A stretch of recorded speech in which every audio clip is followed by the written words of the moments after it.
think back to the last time when you were filling up your water bottle and in a brief moment of inattentiveness, it spilled over and soaked your floors, which you then were able to pick up some paper towels and clean up with virtually no difficulty. I want you to use this example as a reference for freedom of expression as a safety valve because it's not as simple as cleaning up the mess you make when citizens feel as if their views aren't being respected or tolerated as they should be. Freedom of expression is very important in our society. It's our God-given right. It allows people to understand that what they're saying is being heard and perspective is being taken. It allows people to find peace and also agree with those that have similar viewpoints, disagree with those who don't, but overall know that exchange is still taking place and they have the right to speak. However, I believe that this line isn't as clear as it should be. The reason why we have a safety valve is so individuals can speak up whenever they want without fearing censure.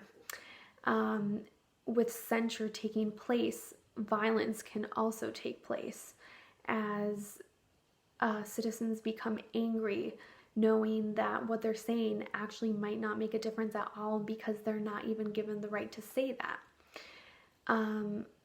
I think that the government oversteps its boundaries sometimes, and I think there are other instances where it's completely uninvolved.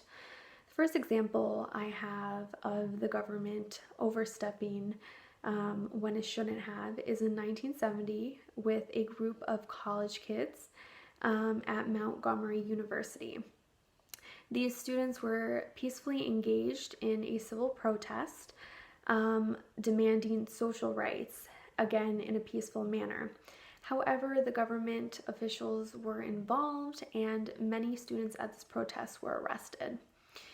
An example I have of the government being uninvolved in the act of censure would be our president and his daily tweeting. While the president himself has no problem being expressive on his Twitter account, he does not reciprocate this behavior to those who disagree with his political stance, himself, or his party. He chooses to block them, which again is an act of censure and a violation of our First Amendment.